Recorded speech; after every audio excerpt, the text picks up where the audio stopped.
சமூக வலைதளங்களில் தனக்கு எதிராக அவதூறு கருத்துக்களை தெரிவிக்க ஜாய் கிறிசல்டாவுக்கு தடை விதிக்க கோரி மாதம்பட்டி ரங்கராஜ் தொடர்ந்த வழக்கில் சென்னை உயர்நீதிமன்றம் தேதி குறிப்பிடாமல் தீர்ப்பை ஒத்திவைத்துள்ளது. வழக்கு விவரம் என்ன? ஆடை வடிவமைப்பாளர் ஜாய் கிறிசல்டா மற்றும் சமையல் கலைஞர் மாதம்பட்டி ரங்கராஜ் பிரச்சனை நாளுக்கு நாள் விஸ்வரூபம் எடுத்து வருகிறது. தன்னை திருமணம் செய்து ஏமாற்றி விட்டதாக ரங்கராஜுக்கு எதிராக ஜாய் கிறிசல்டா கொடுத்த புகாரில் மகளிர் ஆணையம் விசாரணை நடத்தியது. அப்போது ரங்கராஜ் தன்னுடைய குழந்தையை ஏற்றுக்கொண்டதாகவும் தன்னை திருமணம் செய்து கொண்டதை ஒப்புக்கொண்டதாகவும் ஜாய் கூறியிருந்தார். ஆனால் அதற்கு எதிராக ரங்கராஜ் வெளியிட்ட அறிக்கையில் தன்னை ஜாய் கிறிசல்டா மிரட்டித்தான் திருமணம் செய்து கொண்டதாகவும் DNA பரிசோதனையில் குழந்தை தன்னுடையது என உறுதியானால் அதன் வாழ்நாள் செலவை ஏற்றுக்கொள்வதாகவும் தெரிவித்திருந்தார். இதை பார்த்து கடுப்பான ஜாய் கிறிசல்டா ரங்கராஜ் தனக்கு உருகி அனுப்பிய மெசேஜ்களின் ஸ்கிரீன்ஷாட்டுகளை பகிர்ந்து ரங்கராஜுக்கு பதிலடி கொடுத்திருந்தார். இவர்கள் இருவரின் விவாதம் ஒரு பக்கம் சென்று கொண்டிருக்க, இது நாள் வரை வாய் திறக்காமல் இருந்து வந்த ரங்கராஜின் மனைவி ஸ்ருதி இன்ஸ்டாகிராம் பக்கத்தில் கடிதம் ஒன்றை வெளியிட்டார். அதில் ஜாய் கிறிசல்டாவுக்கு தன்னுடைய கணவரிடம் இருக்கும் பணத்தின் மீதுதான் ஆர்வம் உள்ளது என்ற கண்ணோட்டத்தில் தெரிவித்திருந்தார்.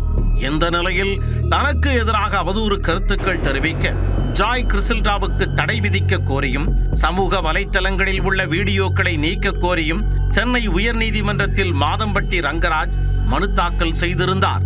இந்த வழக்கு நீதிபதி என் செந்தில்குமார் முன்பு மீண்டும் விசாரணைக்கு வந்தது. அப்போது ஜாய் கிறிசல்டா தரப்பில் மூத்த வழக்கறிஞர் பிரபாகரன் ஆஜராகி தனது மனைவியை விவாகரத்து செய்துவிட்டு திருமணம் செய்து உடன் வாழ்வதாக கூறி ரங்கராஜ் ஏமாற்றிவிட்டதாக தெரிவித்தார். சமுதாயத்தில் செல்வாக்கான மாதம்பட்டி ரங்கராஜுக்கு எதிரான புகார் மீது 1000 விளக்கு அனைத்து மகளிர் போலீசார் எந்த விசாரணையும் நடத்தாமல் அவரை அனுப்பி வைத்தனர். நிறைமாத கர்ப்பிணியான கிறிசல்டாவை 8 மணி நேரமாக காவல் நிலையத்தில் உட்கார வைத்திருந்தனர் எனவும் குறிப்பிட்டார்.